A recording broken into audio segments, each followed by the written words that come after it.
Father, thank you that you are in the midst of everything that we say and do today. Lord God, we just want to present ourselves to you this morning. And Lord, as we just learn a little bit more about something that's very, very important, which is child safety. Father, I just pray a blessing over everyone that's attended here today. Lord, just open their hearts to hear your voice as we pray in Jesus' mighty name. Amen. Well, welcome. Thank you. Let me just, before I say anything else, let me just say I really appreciate you coming this morning. Now let me just tell you why.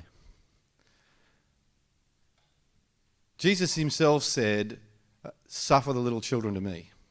Everything that we talk about today is about something so dear to our hearts. And I know by your attendance today, it is obviously dear to yours.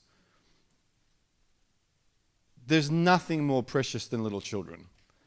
And let me just say this from the very outset. At the very minimum, our children deserve our protection, don't they? They do. Let me just give you a slight just introduction into who At the Ark is. This is the name of our ministry and our charity. We're a registered charity here in Australia. So we formed in 2010. The actual organisation we first started back in the UK in 2008. So that's how we've been going now for good on 10 years. The reason we started At the Ark was, for those that weren't here last night,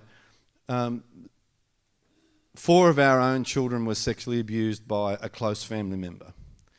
Zine will talk a little bit more about that tomorrow at church in the morning. So we won't go into too much about it. But the focus of where we're coming from is from our own personal journey. We've travelled a journey that, I wish no family had to travel. But unfortunately, too many families do travel. So what we do is we help non-offending family members in many different ways. So before I go any further, let me just say this. The stuff that we talk about today can be a little bit daunting. It can be a little bit scary, and sometimes most of the time it's very heart-wrenching. But can I just implore you, stick at it. We're here for a few hours only. It's not a long time. Not everything that we talk about, though, let me tell you, is gut-wrenching. Because what we are about as an organisation, and I can safely say that everyone here would agree, is that we're about hope. And to know that we serve a God that transforms lives like that. And if we can educate ourselves and protect our kids, we're going to go one step further, aren't we? We're going to talk a little bit about statistics today, and we'll get into that shortly. And we're going to talk about just the prevalences of child sexual abuse here in this country, as well as around the world. And some of those statistics are very scary, but we believe that we can do something about it, and that's why we're here today. At the Ark has a few different programs. At the Ark has a few different programs. Now, if you have a look here, the first one obviously is the one that you hear today. We call it a 1 in 5 workshop. The reason we call it 1 in 5 is because in Australia that's what the statistic is. It's actually more than that. More than 1 in 5 children will be sexually abused in this country before they're 18 years old. Now that, if you don't think is a tragedy, I don't know what is. We also have a thing called the Safe Ark Zone, which is right here. We're going to present this to Pastor Clara and Johnny later on. So any church that does this particular workshop, we present them with one of these. So basically what it stands for is it allows your people that come into your church to know that this is a safe place for children. Look, let me just tell you why. The reason this came about was some years ago. We had a lady that wasn't a Christian. She was a professional fundraiser. And she saw us at an event and she said, I really love your heart and I love what you do. can I help you fundraise? And we said, that'd be great, because we're really not good at it. Because it's not our focus. Our focus is people. Really, we're actually pastors at heart. That's what we are, right? So our heart is for people. It's not for fundraising. So anyway, we went and had coffee. We called it a coffee club. We sat down, and she said to us, listen, tell us a little bit about what you do. And we said, told her what we did, and told her that we go into churches and we do these seminars and workshops. And she said, you better stop right now. And we said, why? She said, there's no way in the world I'd ever send any of my kids to a church. And Zena and I just looked at each other and we said, why is that? She said, because that's where they get abused, isn't it? And it was like someone just put a knife into the pit of our gut. And we thought, what a perception and what an indictment it is on us as a church, that's what the unchurched people think. It's sickening. So what we decided to do, the idea that this beautiful woman here come up with, as she does with many, is to come up with this whole safe ark zone thing. Like community safe houses? It's the same thing. So, when people do this sort of stuff, when churches do this sort of training, and you can use this, you can use it on your website, you can use it on your Facebook. Tell people that you take child protection seriously. Because let's face it, that's what we're going to do. Okay, so we can send out PDFs to you and all that sort of stuff. So there's the Helping Hands program. The Helping Hands program is a program that we do for families that are thrust into this tragedy. One of the things that we discovered when we were going through ours, the first sort of half a dozen weeks that we were thrown into this, man, it was mayhem. We had no idea what to do. And in fact, even the simplest of tasks, washing clothes or going down and buying food, was just so hard. We were dealing with children that were self-harming and threatening suicide, and we were dealing with the fact that our kids had suffered at the hand of this family member. So it's difficult. So what we do is we help families in practical ways. We'll go and we'll buy them food parcels and we'll just bring them to their house. If their lawn looks like it needs mowing, we'll just organise a gardener to go around and mow their lawns. Sometimes they've got to go to court, so we'll go to court with them. We'll just sit there with them, hold their hands, and if they're believers, we'll pray with them. If they're not, we'll pray with them anyway, right? Because that's what we do, right? And, I tell you, we've had the real privilege over the years, of sharing the love of Jesus with people so often and led so many families to the Lord. It's outstanding. It's incredible. God just opens up the doors. And then, of course, there's the Brave Little Bear. You'll see our little shirts here. You'll see down the back that Zine's written these amazing books. Here they are here. And she'll talk a little bit more about them later.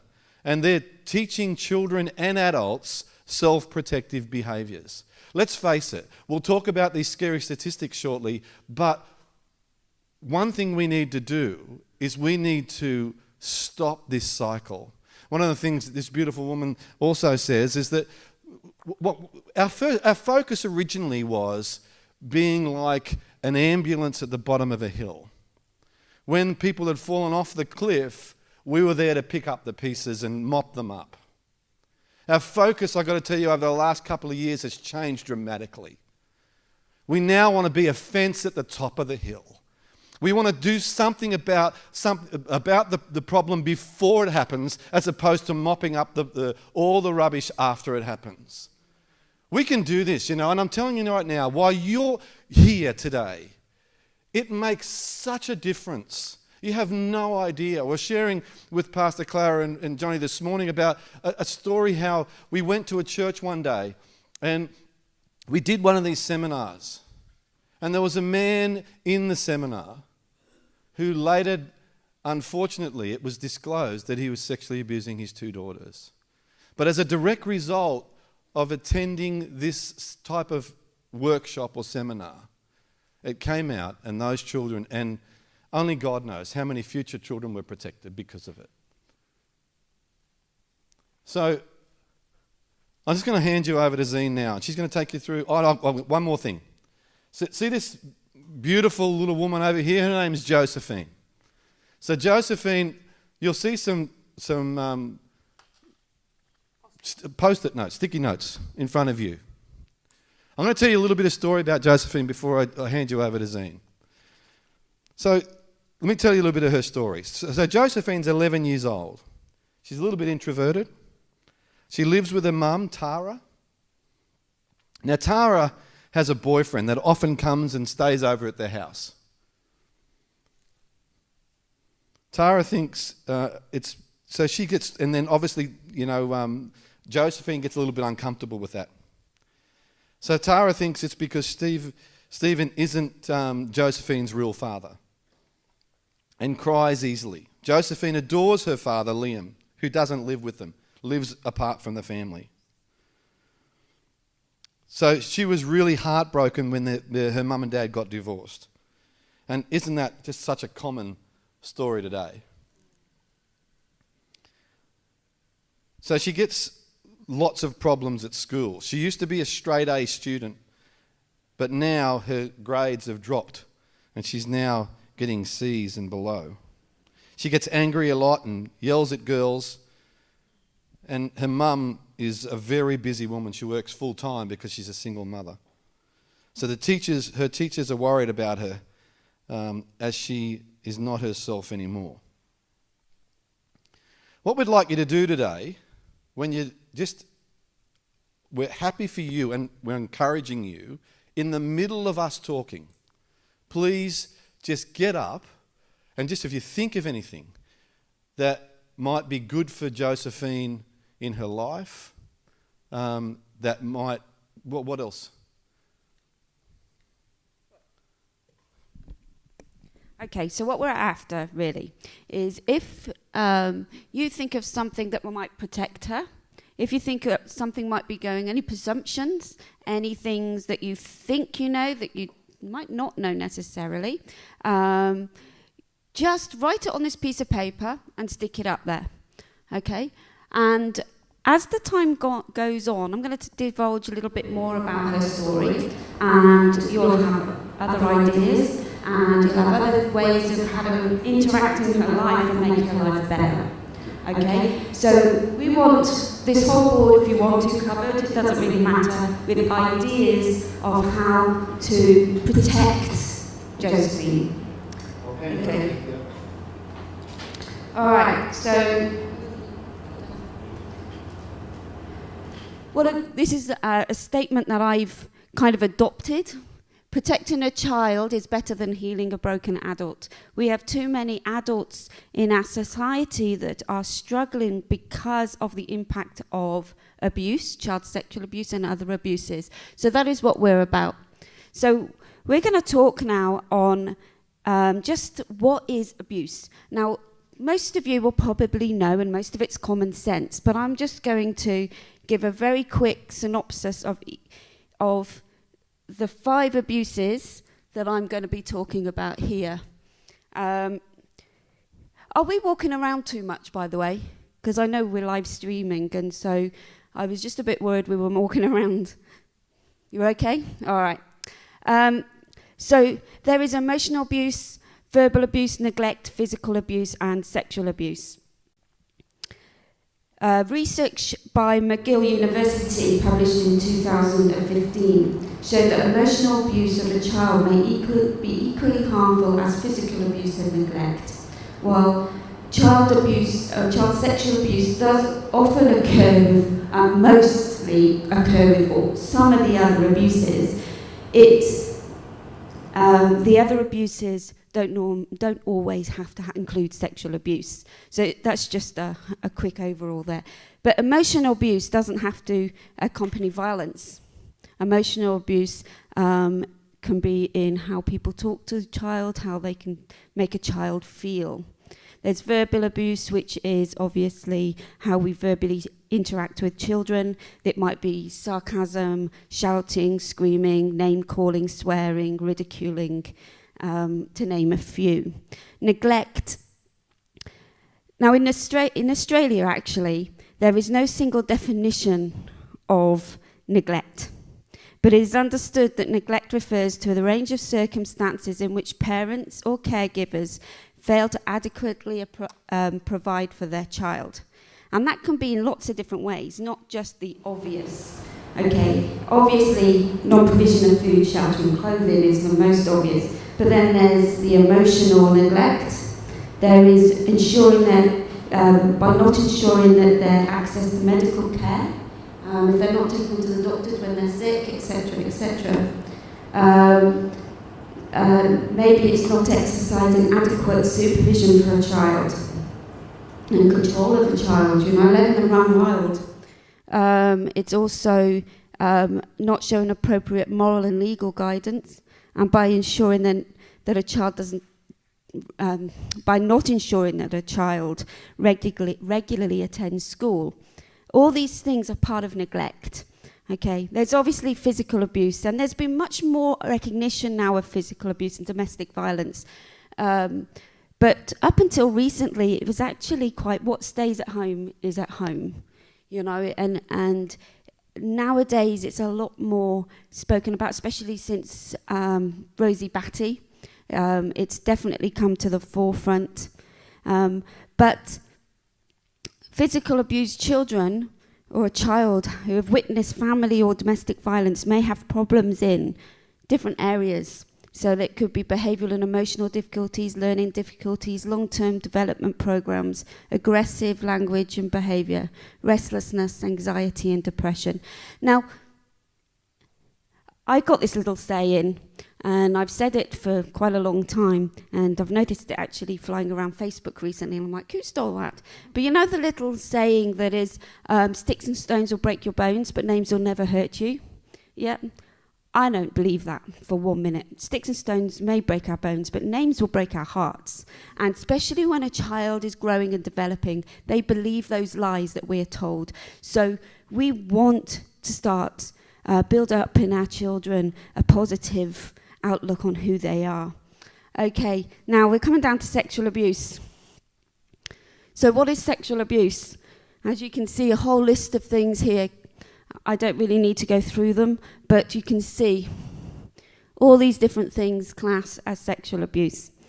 Now, secrecy and misuse of power and the distortion of adult-to-child relationships are key factors in all abuse, but especially in sexual abuse. There are many other forms of abuse, but for the sake of time, I'm not going to go through them, and because we concentrate mainly on sexual abuse, that's where we're really focusing on here. So I'm going to talk about some myths and facts. Now, somewhere here, I have a heap of cards. Do you want to just hand them out? If you want to get into a group, just hand one or two out, save time.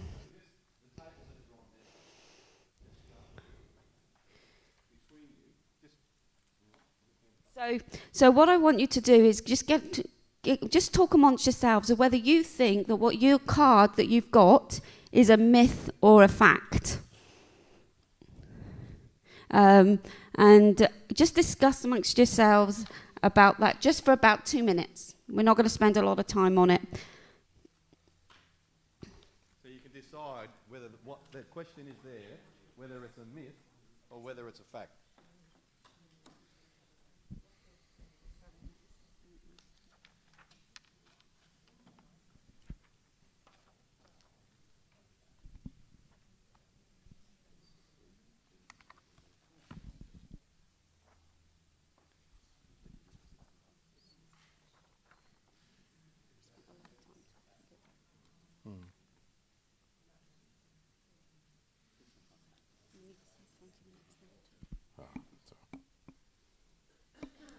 So let me just ask you. Okay, so the first question you've got there, what have you got? Children and young people.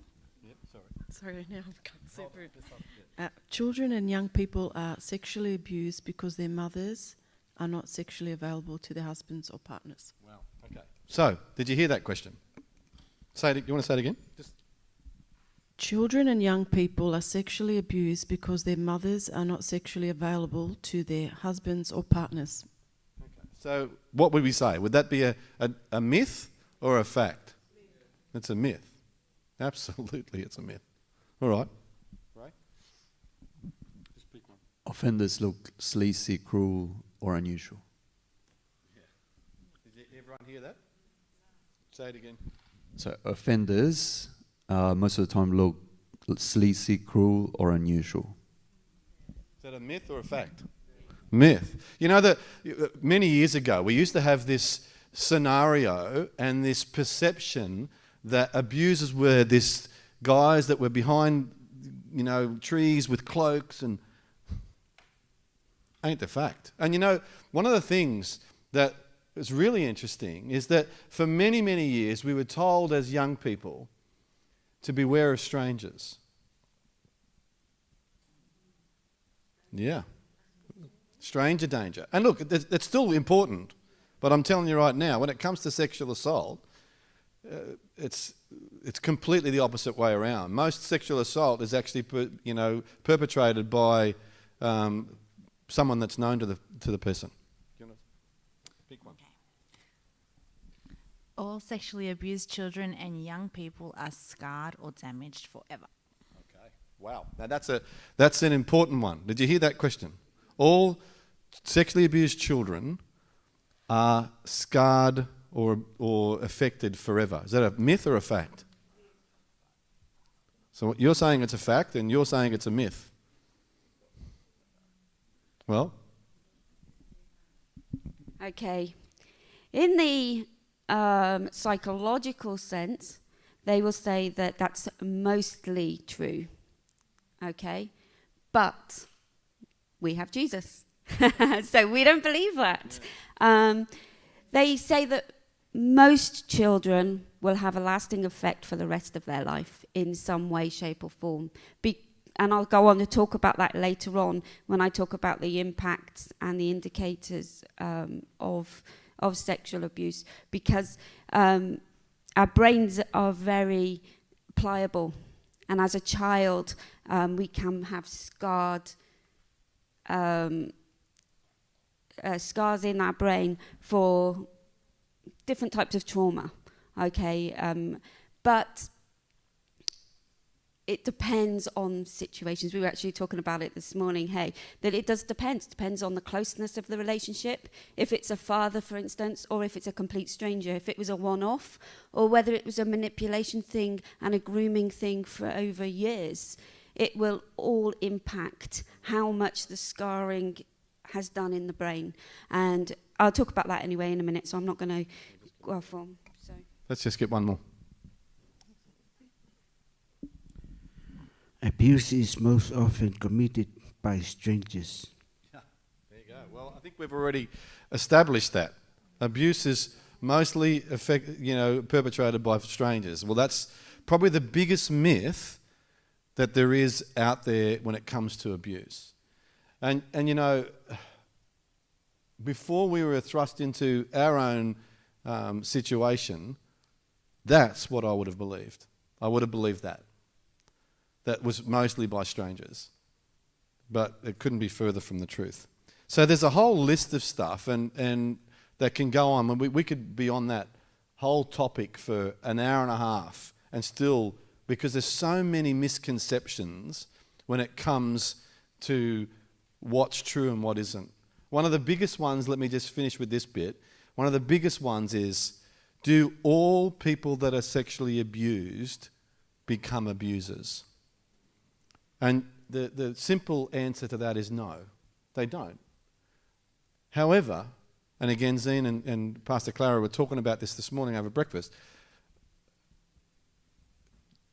almost 100% of abusers, though, would have been abused themselves. So even though most abused people don't become abusers, most abusers were abused. So it's interesting, isn't it? All right, why don't we just move on a bit?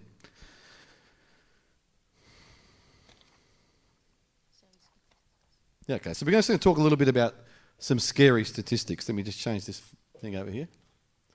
So in front of you there, you've got a little handout, okay? So we're going to go through, and as we read through this stuff, I really just want you to fill in the gaps, because it's really important that we know this stuff.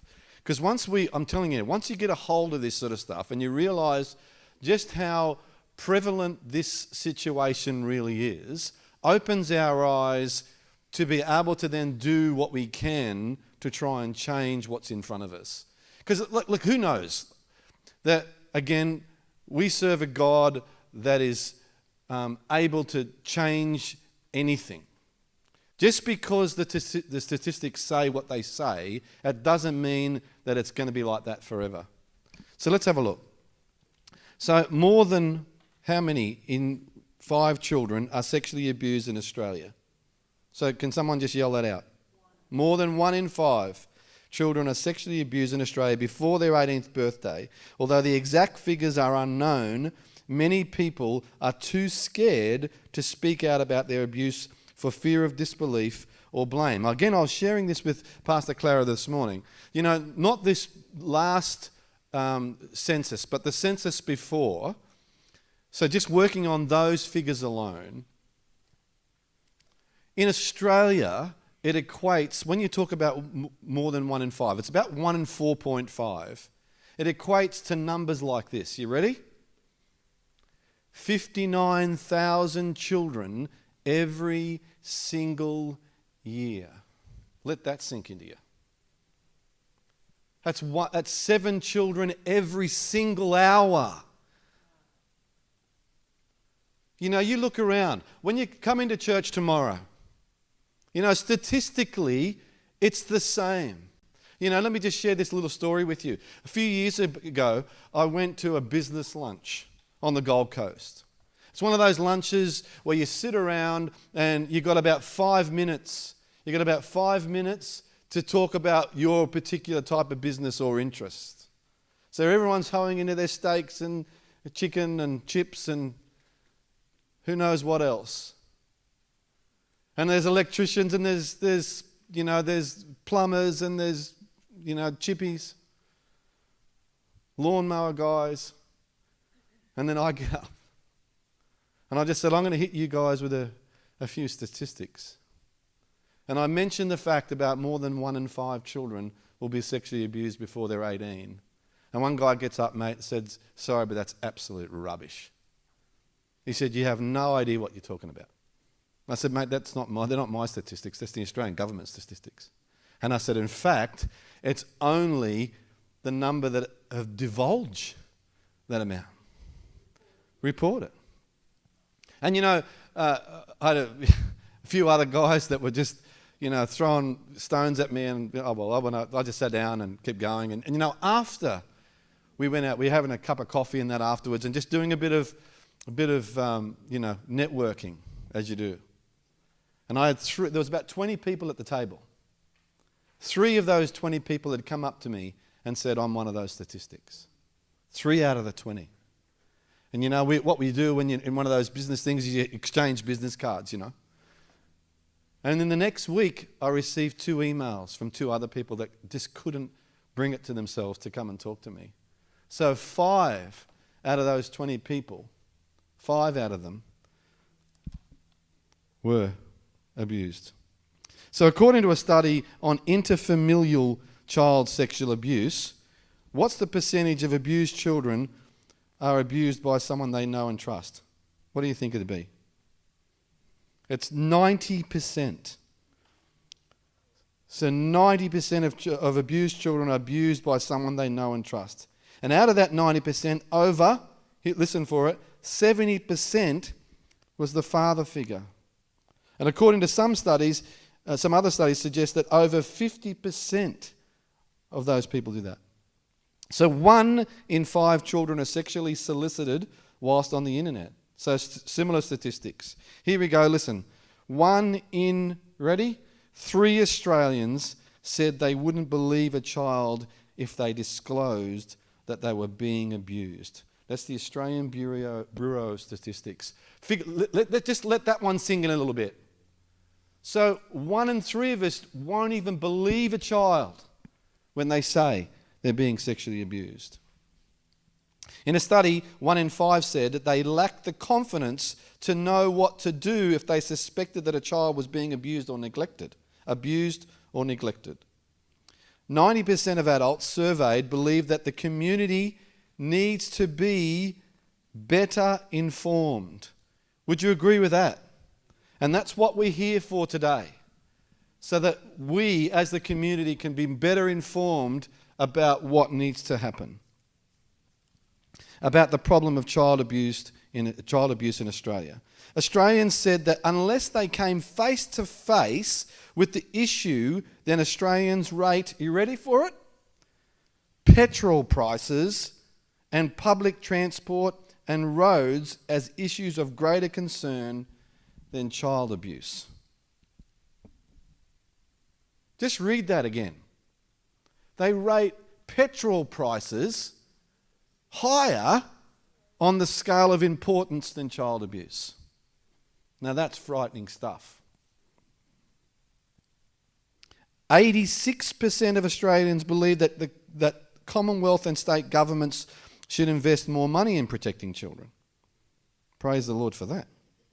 Females are 5 times more likely to be abused more than males. The most common age, are you ready for this one now? The most common age for sexual abuse to begin is, can anyone give me throw a figure out at me? Not 5, no, it's higher, it's 9. But even, you think about that. Now if you've got kids yourself, that's the common age. Salter 2003 cites research that found non-incest offended against an average of, you ready? This is crazy.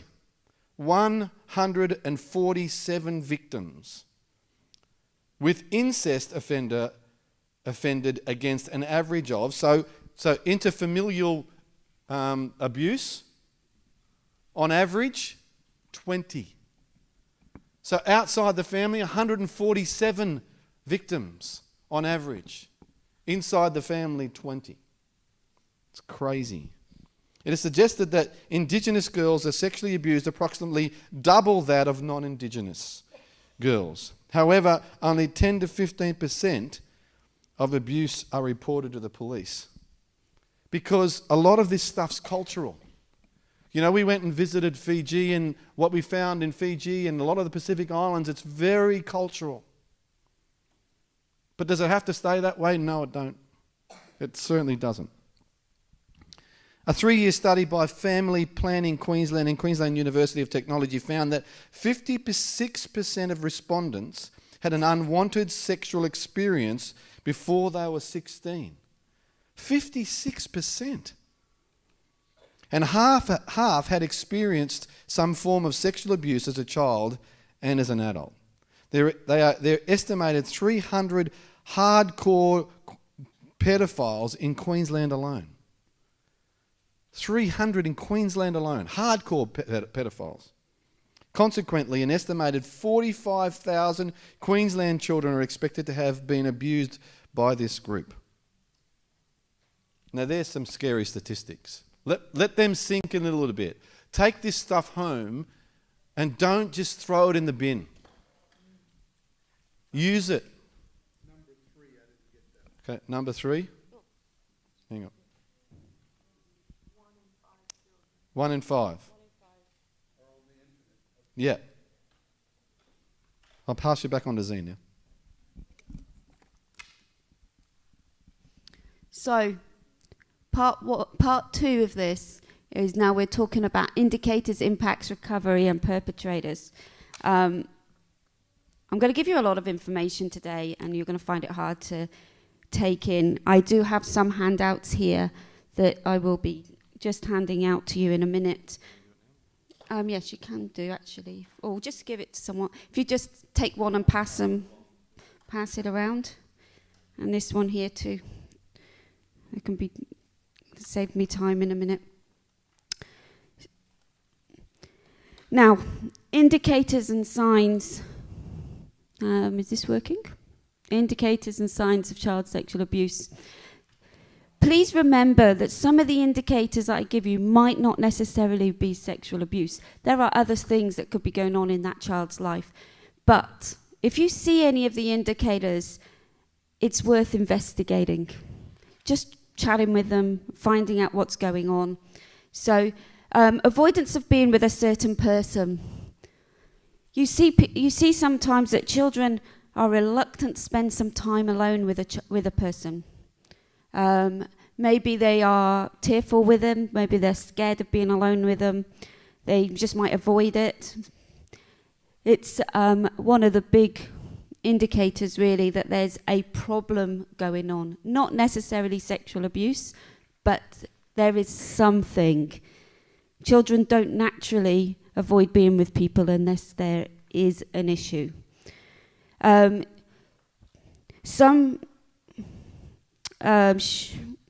Sexual behaviour appropriate for age. Sorry, I lost my place then because for some reason. So I've given you a handout there of appropriate age, appropriate sexual behaviour. Now, as a Christian, I actually struggle with this. But I know that there are facts and there are reasons why children do what they do at certain ages. And what I want to say is that if we're not telling our children about sex, if we are avoiding the subject at home, somebody else is telling them, and it won't be on your rules. Okay, they will be on outside the world's rules, on the world standards. And we all know, we all know that those standards aren't godly standards.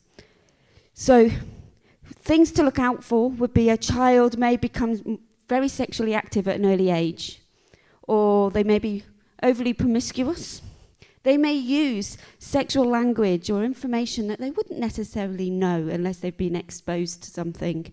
And I am dealing with a family at the moment whose mom's got this video of her daughter talking about her private parts, as if her 4-year-old daughter was talking about her private parts, as if she is 16. Okay, there is a sign there that there's an issue. Okay, physical symptoms. You may not see physical symptoms because, you know, if they've got redness and soreness in their private areas, then you're not necessarily going to see that. But if they're scratching or itching or uncomfortable when they're sitting down or they're talking to you, maybe something to look into. Maybe they've got a sexual transmitted infection. Pregnancy, you know, that's a probably quite a conclusive sign. And also bruising where you wouldn't expect there to be bruising if they've just fallen over. Again, there may be other reasons for it. I do know that one of my clients, she actually, their family haven't been going through sexual abuse. They've been going through emotional and physical abuse. And but her daughter was taken to a hospital because she had bruising on the inside of her legs. What they didn't ask the child is, how did you get those bruising? So they just took her to a hospital. Child services came in and they were, you know, trying to talk to her about how someone and who it is that's abusing her. And it turned out she had spent the weekend on a horse. So there may be some very legitimate reasons why they have bruising, but keeping an eye on it. I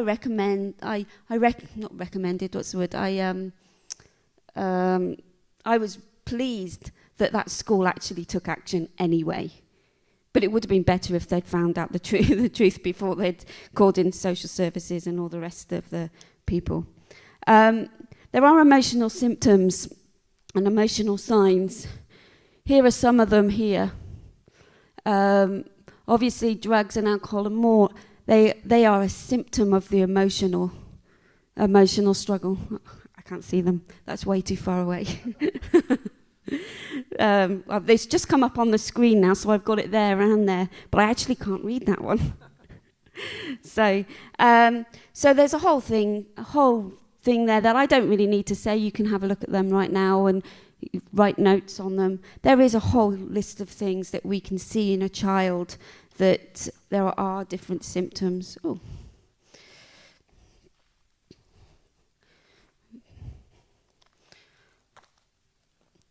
Okay.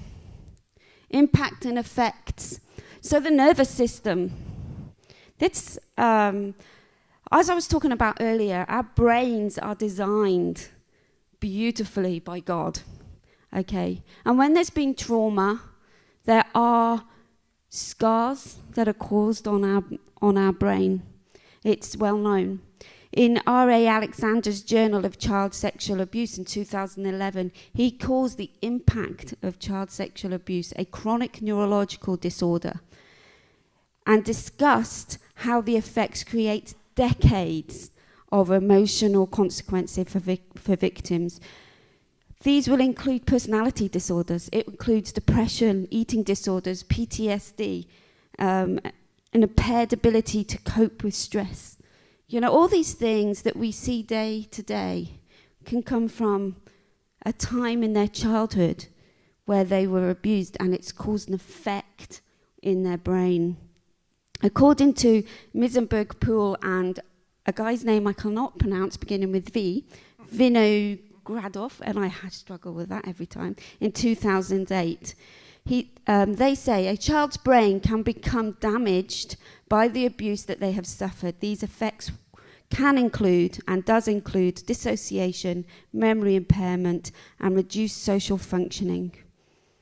59,000 children are sexually abused in this country. That means that those grow up to be adults with these problems.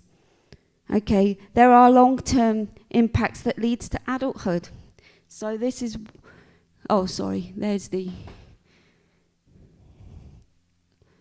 okay, so in adults, so if you look at these problems in adults, we see them regularly. I see them regularly as a counsellor, and most counsellors see them.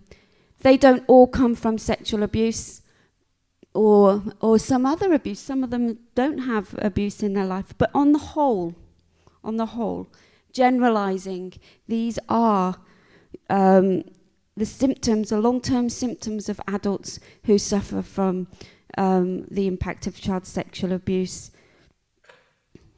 I'm going to pass you over to Simon. Oh, where's it gone?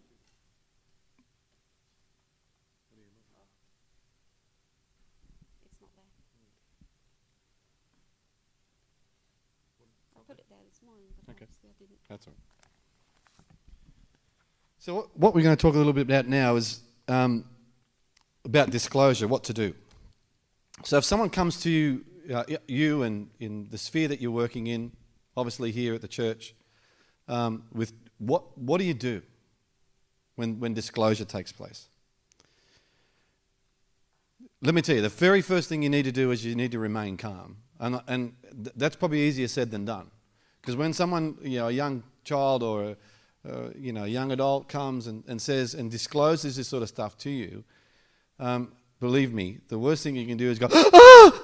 Right? Because all it's going to do, it's going to run them off. Okay? But let me tell you, it happens. I'm telling you. Some people just don't know how to react to this sort of stuff. So remain calm. One thing that we do tell everybody is you need to reassure these people, these young guys, first and foremost, it's not their fault. You've got to tell them this. Because I'm telling you right now, what happens with a lot of these young guys is they take this stuff upon themselves. You need to start taking some notes from the very beginning. So if you have any suspicion, even if someone hasn't even disclosed to you, but you're seeing some of these signs that Zine's already alluded to here, start taking some notes.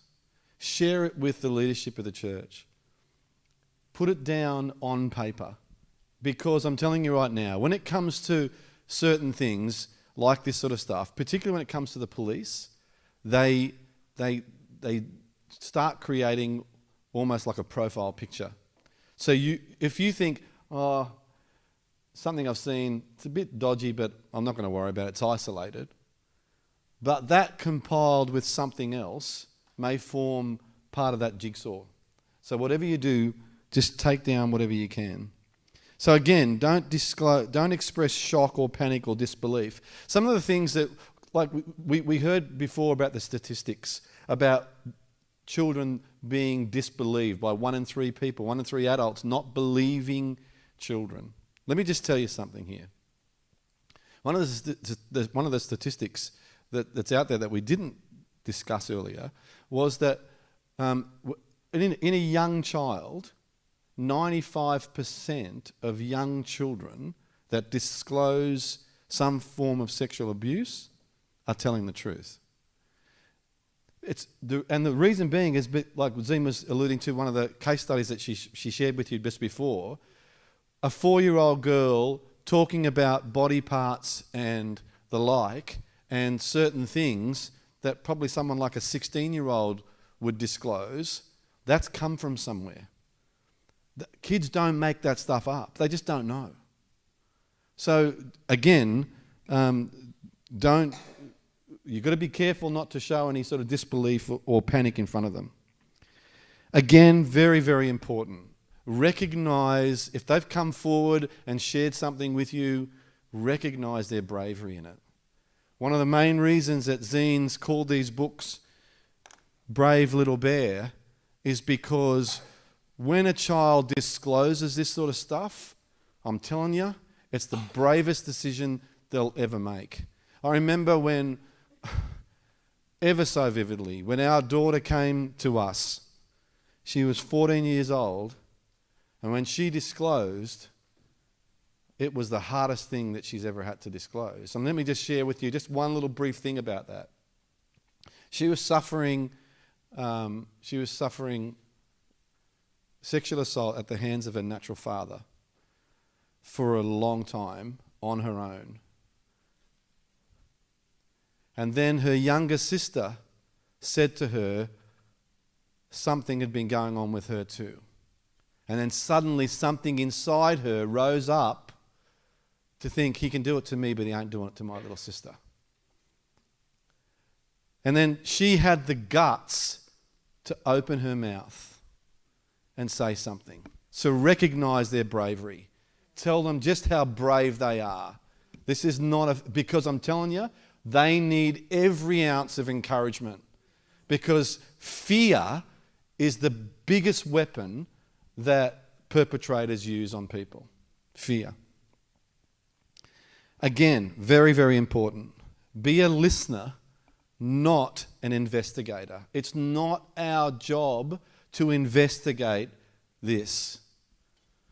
That's the authority's job. It's not our job to do that. Again, I'll share a quick little story with you.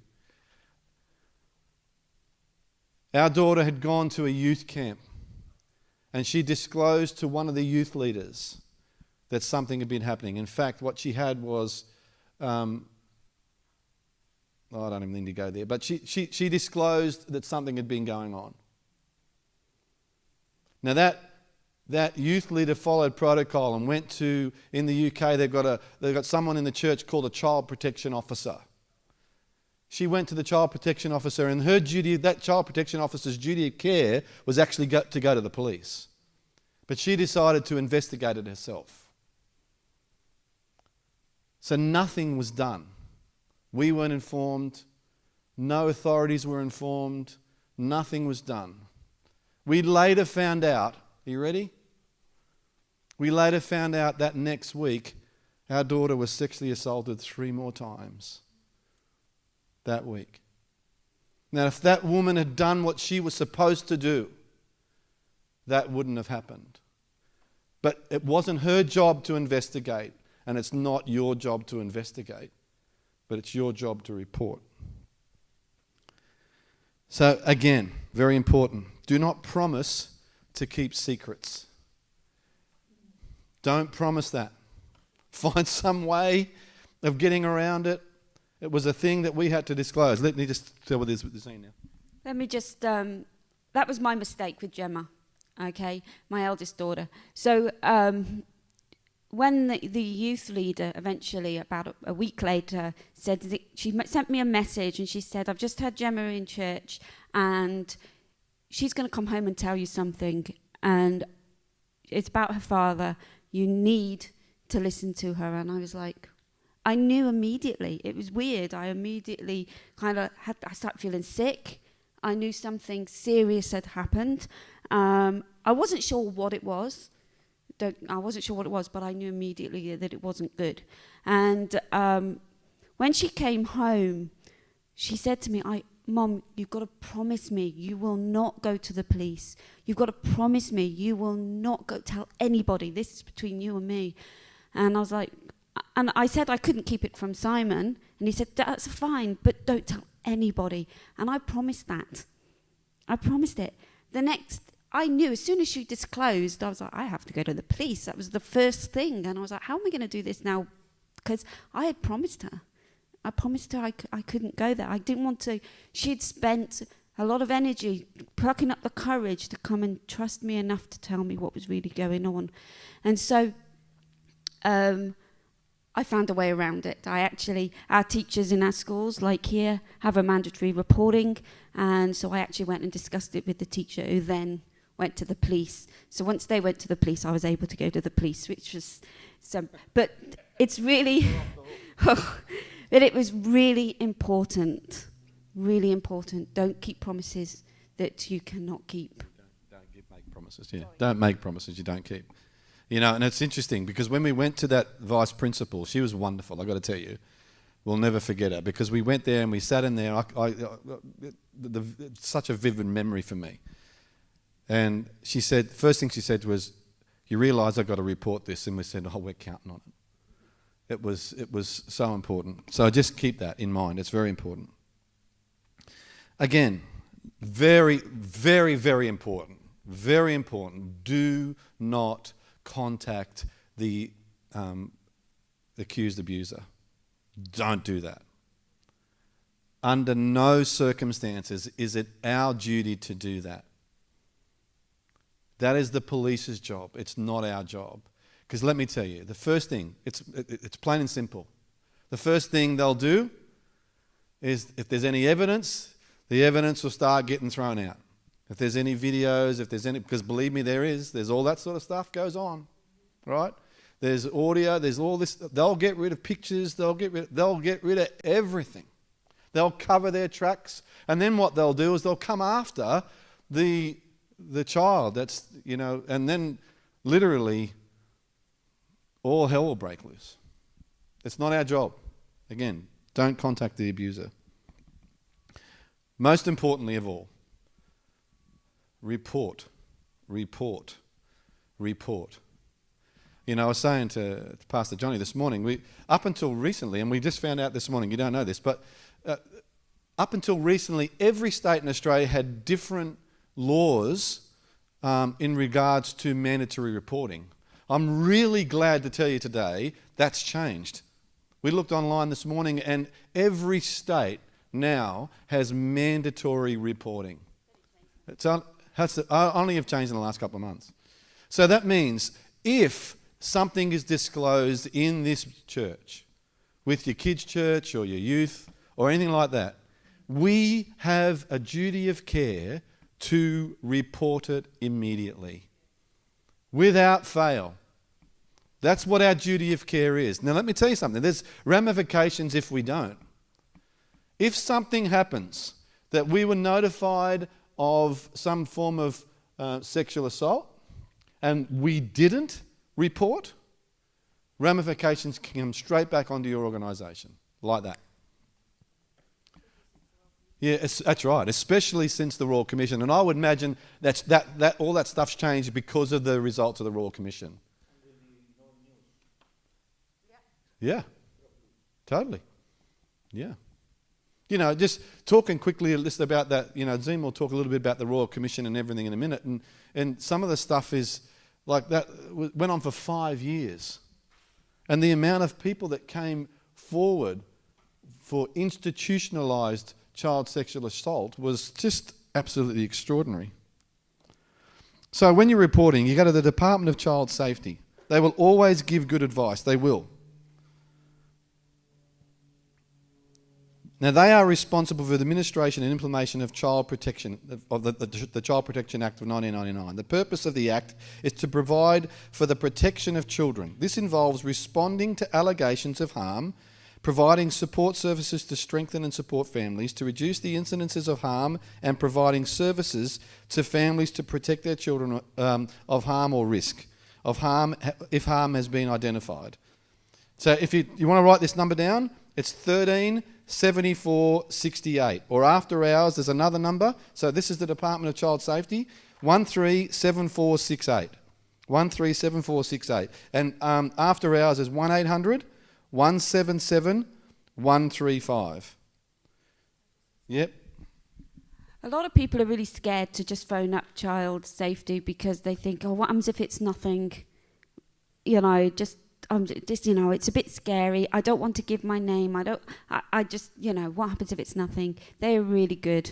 Okay, they know what they're doing. They're not going to, you know, jump in and everything. They will write everything down and they will, you know, contemplate it. And they are very good at giving good advice. Okay, so it's really worth, if you've got any kind of suspicion, just go and have a chat with them. Just give them a call. It's a New South Wales government thing, but they have it set up. Now it's FACS, isn't it? Family and Community Services. But they have it's like an interactive thing online where if you're in doubt, if something is reportable, you kind of do this thing, you answer, and at the end, yeah, because in our work we had to go through, do I report? Is it reportable? Is it something? And then you follow the steps. So at the end, you know it's black and white whether I need to take it to another. And actually, we have somebody that comes to this church that works in the helpline where they take the calls. So if any ever in doubt, call Abby. Oh, that's great. Well, you know, and it's so incredibly important to follow the protocols. Seriously. The safety of our kids. And look, you just look at that example that I gave you of our own daughter. Yeah. When you said that your daughter was sexually abused 3 times after, was she still seeing her father? She was living with her father. Oh, she was living with her father. Yeah. Oh, right. So she wasn't living... No. Oh, right. Well, half and half. Oh, right. So... Yeah. And it was back this week, that week. Yeah. And that's what happens. You know, the reality is we can't protect our kids all the time. But what we can do, if this sort of stuff is disclosed, we've got to act. You just got to act. Let me just keep going on with this. So call your local police station. If you can't get a hold of these guys, call your local police. They're involved in investigating all reported incidences of suspected sexual abuse. They have a number of dedicated units across, right across Australia. They're called Child Protection Investigation Units, CPIU. Just look up, if you just Google the CPIU in your area, the phone number, so Child Protection Investigation Unit. Not here? No. So, sorry, I didn't write that down here. Actually, in New South Wales, they actually don't have their number on the website, but they tell you to go to your own local police station, or if the child's in immediate danger, call 000. Okay, well, there you go. That's good. Sorry, I forgot. No, that's okay. Or, if you like, you can contact us. So Zine's going to give you one of her business cards in a minute. So if you want to just hand one of them out. So there's a 1300 number on it. You can call us anytime. Now, that 1300 number diverts directly to Zine's mobile. And we are absolutely available pretty much all the time. So if all else fails and you can't get a hold of anybody, you need some advice quickly, just ring us, okay? So what will be required? And let me just tell you, one of the things that Zine's just said then about fear, about being named you actually don't have to even declare what your name is to them. It's good if you do, because they can come back to you. But if you prefer to remain anonymous, you can do that. So what they'll ask is the name and address and age of the child or young person, the reasons why you suspect or when disclosure took place. So this is why it's so important for anything that you suspect to take notes about and keep those notes safe. Because when push comes to shove and when the stuff happens and the police need to investigate, all that stuff's going to come incredibly important. Let me just say something there. you think, oh, that's really obvious. And most of you here will probably say, yeah, that's obvious. Got to take notes. Of course you take notes. But how many people come to me and I'll say, can I see your notes? And they'll say, I haven't written any. I'm like, what? Even professional people who you would think would know better. So we're not just saying this because it's an obvious thing to say. We're actually saying it because it's really important and people don't realise how important it is. And let me just tell you this too. It's really simple. Every one of us has a smartphone these days. Every single one of us has got one. So if one of these young guys comes and discloses something to you, they leave the room. Just get your notes out on your phone and just jot down some stuff. You can transcribe it later on to some paper or to an official form that you have with the church or whatever the case may be. Just take stuff. Look, with everything that goes on in our lives, we're all busy. We've all got stuff going on. But I'm telling you right now, this stuff is so vitally important. Sure. Not everybody's actually trained, you know, in that particular situation. And sometimes, like, you know, somebody will come in and, you know, disclose something, and most people might freeze rather than like. Totally. Do you guys have any sort of notes? Yeah. That we can. You know, like questions and things that, you know, people can have. For example, in the church, that you can hand out and say, well, if that case happens. It's quite difficult to have questions because every case is different. Yeah, no. So what I'm saying is this. For example, sometimes when a child will come and disclose something, if you don't have all the information and it gets mishandled, like, you know, sometimes the child doesn't want to talk anymore. And again, look, you don't have to panic. You just do what you can under the circumstance. And we had a case of just recently. You know, the child disclosed something. Yeah. But then because of mandatory reporting and whatnot, Yeah. they follow protocol. Yeah. Right? Good. Because they have to follow Sure. protocol. And so the child just changed. Of course. Like sharing to like, And they do that. I don't want to talk anymore. Of course. Yeah. I'm fine now. Yeah. Because it wasn't handled properly. Yeah. That's right. I mean, and Yeah. sometimes if you don't get all the Our information. daughter did that, actually. Our daughter did that. Once she had disclosed everything and she realised, oh my gosh, this is really serious, it's going to the police, it's doing this, everything else is over, she then took it all back for a little while. And she was scared. She even said to the police, no, I can't do this anymore, you know. And this was after a 4-hour interview, and yeah, it was just crazy. All we can do in those situations is inform the children all the way along what's happening, keeping them in the loop, encourage them to be part of the decisions. Even though you still have to report, just include the children in everything that you can do. And that is the biggest thing, really, so they don't feel out of control. The reason why they completely put their barriers back up is because they're feeling out of control again. And it's all really big, scary. This is huge. It's so scary. Their life will change forever, especially if it's something like a parent. Their life will change, and it's scary. I remember Gemma saying, "But I was the one that was supposed to protect him." Yeah.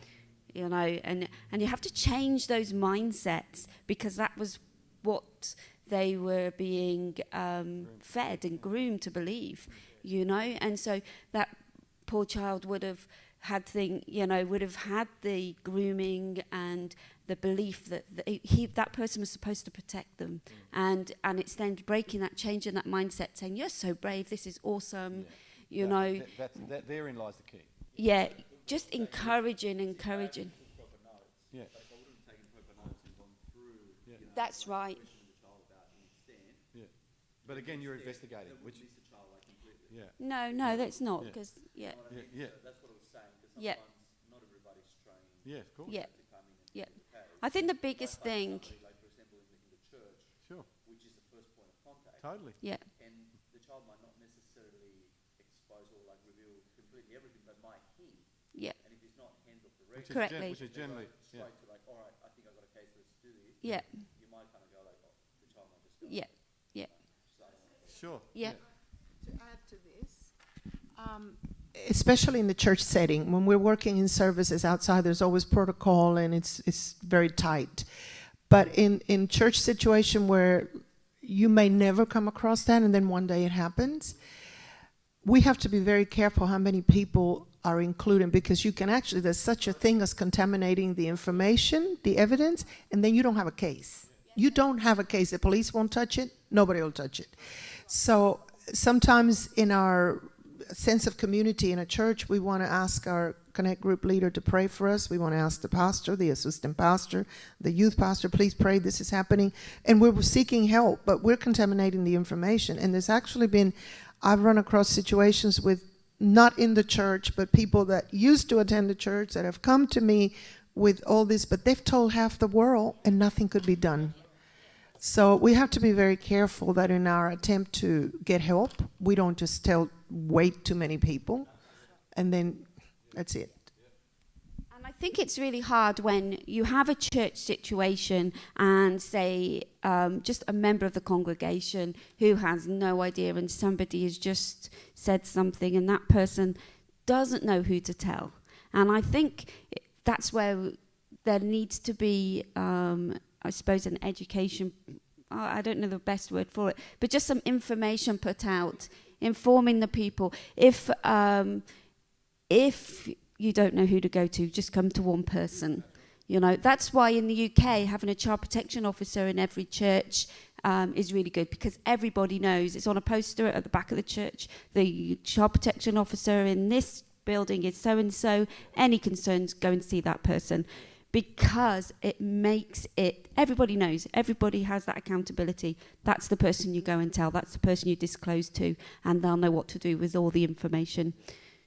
Yeah, and look, we encourage, churches and organisations in Australia to do something similar here. There's no reason why you can't. So, within the leadership, just choose one or two people that handle this sort of stuff, and it just narrows that whole point of contact, and then it stops all this other stuff going on. So again, just report, don't investigate, and most importantly, encourage their bravery, because it is so important to let them know just how brave they are. Let me just give you this one little story. When we got back to Australia from the UK, our second eldest daughter, Alice, was at school. I think she was in about year 10. And she came home to us one day. She said, there's a girl that started coming to our school, and she said, I can see something in her eyes. I can see in her eyes the same thing I used to see in our eyes. And so she befriended her. She brought her home to our house, just to, muck around and stuff like that. And anyway, long story short, she was right. She disclosed to us that her father had been sexually abusing her. But because she was 16, I think, wasn't she? She was 15. She just turned 15 years old. The police came. They were great. They were really good. They came and, because we told her that we were going to call the police, and she was fine initially. But by the time that they came, she, they spoke to her. The police came and spoke to us after and said, there's nothing we can do because she doesn't want to go any further with it. But there's apps. They knew that this guy was doing something. They knew it, but they couldn't touch it. So yeah. So those sort of stories are heartbreaking, because something's going on, but unless that young girl is willing to take the next step. So again, it's about really encouraging their bravery and going that next level. I'm going to pass you back over to Zine, and she's going to talk to you a little bit about recovery pathways. Oh, hang on. You got? Sorry. I'll give a little bit. Yeah. I'm not ashamed to say it, but I was abused when I was 9. Sexually, just being touched. But yeah, when you do get touched, you get you blame yourself. And so you try to say, you tell the other people, but it's like you don't want them to get into trouble. Yeah. So you say, oh no, it's all right. I don't want, for me, it was so you belittle, you just go, nah, it was my fault. So you feel really, how do you say it, oh no, I said to my mum, I didn't want to tell you at that age because I didn't want you to kill him. Yeah. So, sorry. Yeah, that's how it ends up being. So I ended up having another little girl that's at the same age as me, and I said to her, don't blame yourself because it wasn't your fault. Yeah. So you feel really dirty and filthy, so you think it's your fault. That's right. Yeah, so try to encourage that person to try to, no, but it's not your fault, Let me just say this to you. You're an incredibly strong woman. You are. For what you just said just then, it's tough. That's hard to do that. And let me just encourage you, because this sort of stuff is so prevalent. And what you just said right there, we hear every single day. Every day. And, you know, one of the things that I said at the very outset was, it's not your fault. It's not your fault. You know, and one of the things that, like Zine just said before, that Gemma had said to us, I remember we were getting in the car and someone was really lovely had blessed us with a week away because, you know, they wanted us to get away and just take the kids away, and we're in the car and, you know, it was heart-wrenching for me. I'm driving the car and I'm hearing in the background, and here she is and saying, I should be protecting him. He's a 14-year-old little girl saying she should be protecting him. This is what happens, is that the tide turns, and these perpetrators, these abusers, manipulate, and that's what would have happened with you, honey. But the truth, this is what we spoke a little bit about last night. We need to get to the root of what the lie is and turn it around and turn the truth around. Because it's so vitally important that we let these people know, number one, just how brave they are. Number two, it is not their fault. And it's not right. It's not right. And that's the lie, that it's not okay. It's not. I'll just hand you over. Okay, we're going to talk about recovery pathways here. I'm going to show a little 4-minute film. Yes. Yes.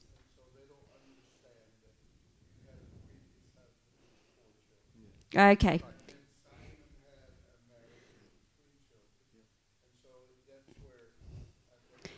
Yep. So just for those who weren't here last night,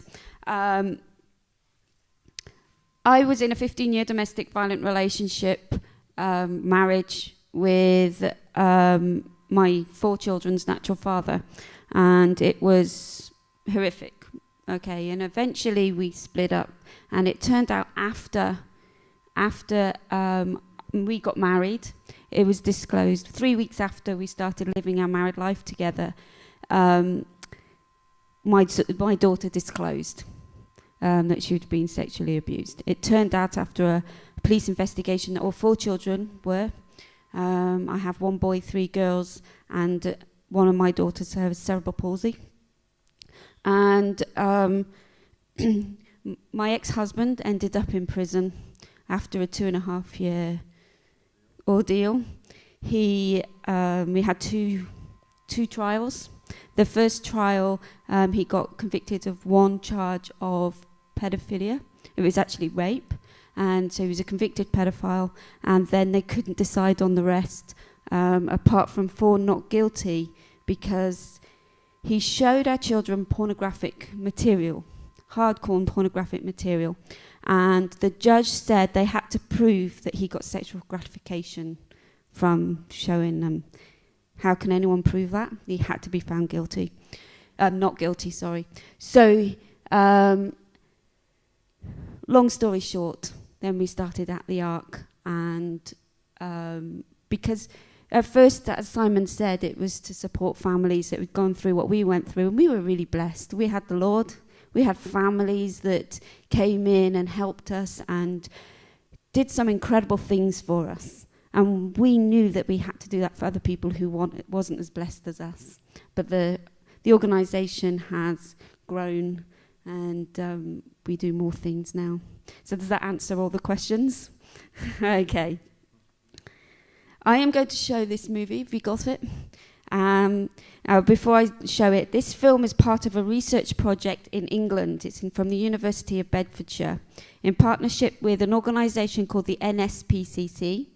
The NSPCC is a great organisation in the UK that supported us incredibly well. One of the social workers walked the whole journey with us, and she was awesome.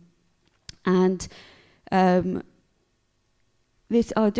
let this go anyway. There you go.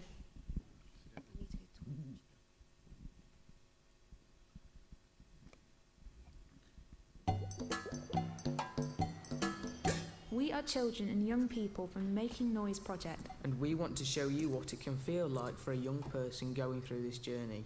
But remember, every young person is different. No one's experience is the same.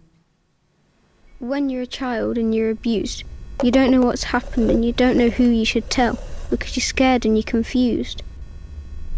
For a child, no matter what age, to say the actual thing, attacked, raped, assaulted, abused, it's very hard because you're young. You don't want to know those words. You don't want to tell your mother. You don't want to tell anyone, so you stay quiet about it and you're trapped. Your feelings are trapped inside you and you don't know what to do. It's as if you've locked yourself in a prison. Eventually I did tell my mum, and I was so worried she wouldn't believe me, which she did, and then we went to the GP. This is where the whole journey began, really. Well, after you've told the first person, it gets much easier to tell the second and third. So long as the first person is nice and listens, then you know you don't need to be embarrassed. When I had to go and see the police, I worried that they would tell everybody, and I didn't want the whole world to know. My police officer was funny and he was understanding, but just when you find one you can trust, they suddenly go off the radar. Then you're stuck with the people you feel like you can't talk to.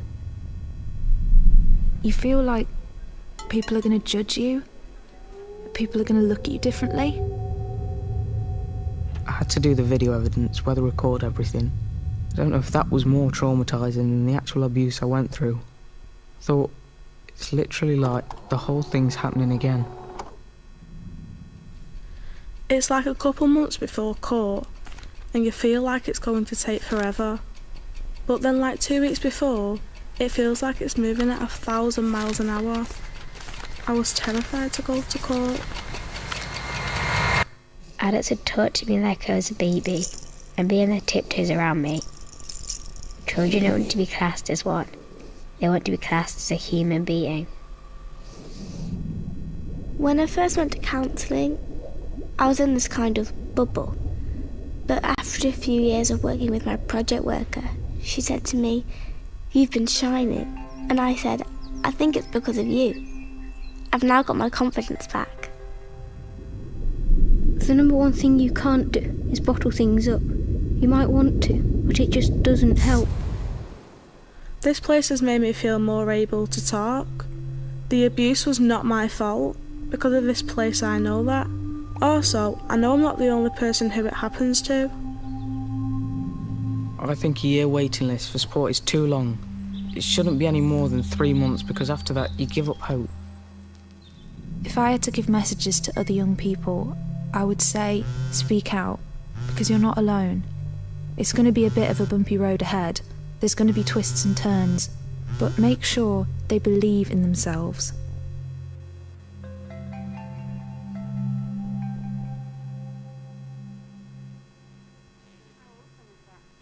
How awesome is that, hey? It just confirms pretty much everything that we've just said, and it's not your fault, you know, and it's really important for us to teach children. It's not their fault. So when it comes up. So there you are, recovery pathways.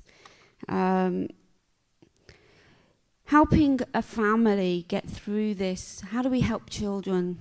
Once the disclosure has taken place, once we know everything has happened, what do we do then? How do we help them recover? Because ultimately, our hearts is for restoration. And here are five just very quick things I'm going to touch on to help you see what there is. Things can be done, and I want to be able to just portray this. So keep a support child-centered. Keep everything that you do, every support, everything that you do child-centered. It needs to be focused on the child at all times. You need to be prepared to listen. Don't assume that you know everything that's been going on. Don't assume that you've heard it all before. Listen. Listen to the child, because when you listen to a child, they feel important. They feel valued. They feel like they are center of your attention, and that they are worth enough for you to actually take the time out. You know, for those of us who are counsellors, I don't know if there are any counsellors here, and that you can get to spend time with children on a one-to-one. Theory is really important. Okay, it is, it's really important. But don't restrict yourself to one specific technique, because every child is different. And when you're working with children, sometimes they learn in different ways, we all know that, but sometimes they communicate in different ways too. Okay, so it might be that they just need time, one-to-one time with adults and other children, just being carefully guided. It might be that they need to do art therapy, sound play. You know, there's all these different therapies out there. There's all these different ways of interacting and communicating with children. So there's lots of different things. They need their confidence and trust built up again in the human race, in adults. It could be older children that abuse them. But they just need to know that you trust them and that they can trust you. So building in a confidence and a trust relationship. So building a positive relation with a child just works along with that, because when you're doing that, you start to build a positive relationship. You need to build a rapport with a child. They're not just going to blurt out and tell you everything if they don't trust you or know you. So you need to build up this rapport and to be able to build into their lives, because ultimately that's what we want to do, is build them up. Children like routine. They love boundaries. They might say they don't love boundaries, but actually they love boundaries. I remember our daughter, when they were, because we had 50-50 parental control. So my ex-husband would have them for his 50%, and I had them for my 50%. And they were allowed to do things that I would not allow them to do in my home. For instance, they could stay up till 2 o'clock in the morning watching horror movies. He didn't care. These are like 9, 10, 11, 14-year-old children, you know. And they were watching really horrible, hard, really graphic porn, but also horror movies. Things that I would be too scared to watch. And so when they come to my house, I refuse to allow them to have any horror films in my house. They were not allowed to have it. They had to be in bed by 10 o'clock at the absolute latest. I made sure that they had those boundaries. And I remember Gemma saying to us, was it Gemma or Alice, I really arc up against these boundaries. I really don't want you to put boundaries in place, but actually I really love them because I know you care enough for me to protect me. And that's really important. They love boundaries. Children love boundaries. Don't just let them get away with anything because you feel sorry for them. Okay, they need boundaries. In a relationship with a child, get them to help you make agreements. Okay, these are the rules. Okay, these are the rules. You know the rules because we did them together. Okay, if you go and you disrespect me, well, what does that say about our relationship? So that's part of keeping those boundaries. Help them to really work with those boundaries themselves. Constantly tell them that they're believed, constantly tell them that they are valued, constantly building them up, constantly telling them it wasn't their fault. These are all things that's going to build your rapport, it's going to build your relationship with the child, and it's going to help with their future. Okay? It's part of giving them life skills that they need to grow up as whole adults. All right? So help carers feel understood and supported. You know, the family will be going through some stuff too. So the non-offending families need your support. You know, they need They all react differently. Everybody, all of us react differently in different situations. And some parents might be really angry and not want anything to do with any of anything. Other parents might just go into a deep depression. Other parents may not know how to deal with it, and so they just shut their doors and not cope. You know, go and take them a meal. Just as simple as that. You know, go and say, hey, I bought you a box of food. Here it is. You know, just simple things that help them know that they're supported and cared for.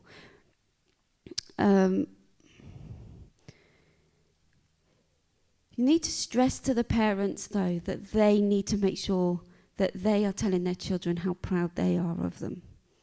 It means so much to a parent, to a child, when a parent says, I believe you, I am so proud of you doing this. I'm so proud of you. It brings a whole new dimension. Now, also remember that they are maybe dealing with grief, depending on who the person was, because they won't be able to contact that person. It might be a grandfather, it might be a husband or a wife, you know, and they've had to cut off. So they may be dealing with grief as well. So the way their reactions of how they're dealing with it will all depend on the whole situation. So you also have to remember that they may have been groomed too for many years, so they may be angry and they may be hurting. So they just need your support, okay? And they just need to know that people care for them and love them. And as Simon said earlier, we had one family, they just came in and said, what are you doing on the 11th of August? And we said, well, actually, that was the day we were supposed to be having our official English wedding, but it didn't kind of happen. And so we said, well, nothing now, because I'm not doing that. And she said, yeah, here you are, you're going away for a week. Take the kids, you've got a cottage, here's some money, go and just take time out. Not everybody could do that for a family. But if you can think of ways of supporting the parents, giving them a break, giving their kids a break. You know, on the Gold Coast, what we sometimes do is go to Dreamworld, give them tickets for Dreamworld for the day. It's maybe a year ticket. Sometimes we can give them a year ticket, depending on different funding and everything else. So we try and interact with them and give them normal days out that they can just go and enjoy themselves. Number 4 is understand and use the child support system. Find out from the children who they have in their lives that they can use and support. Because it doesn't want to all fall on you. Okay, it can't all fall on you. But if they've got a special aunt in their life who they know they can trust, get them to use that person. You know, go and meet with them, go and have a chat with them, with the child's permission, of course. And even include them in your conversations with the children. You know, find their support networks and help the child to use those. And also, and I think this is so important, take care of your own welfare. You know, self-care is so important, but when you're dealing with things like this, and I have to say that when I've got a lot of families, especially when I've got a whole group of new families all at once, I actually have to make sure I am keeping my self-care and my welfare in a position where I am healthy. Because I can get overwhelmed, and you can get overwhelmed. You can get, you feel the weight. You feel the weight of everybody's story. Feel the weight of these children, especially if you care about children, you know, and everybody here must do, because otherwise you wouldn't be here. You feel that weight, and you have to look after yourself. Okay, can I get you to just hand out these? Okay. So this next bit. 18. Oh.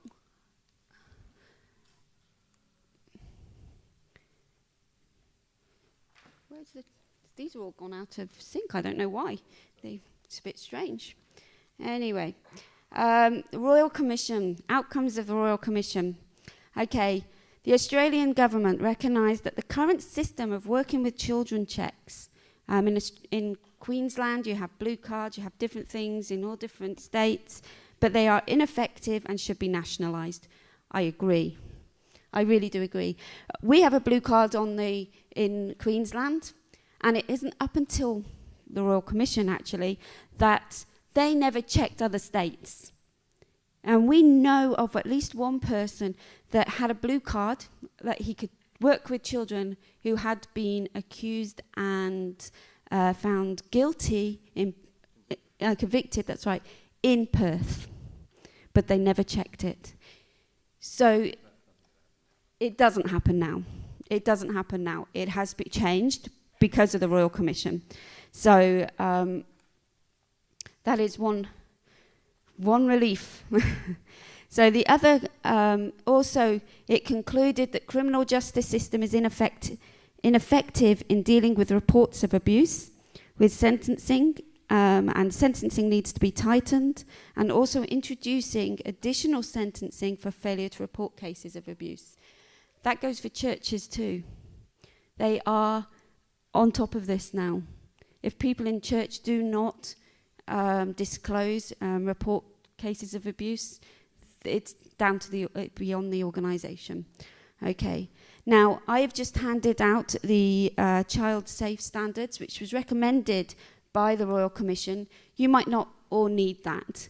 That is really for people in the church that is dealing with the policies and procedures, because this is what they recommend that is in every policy and procedure.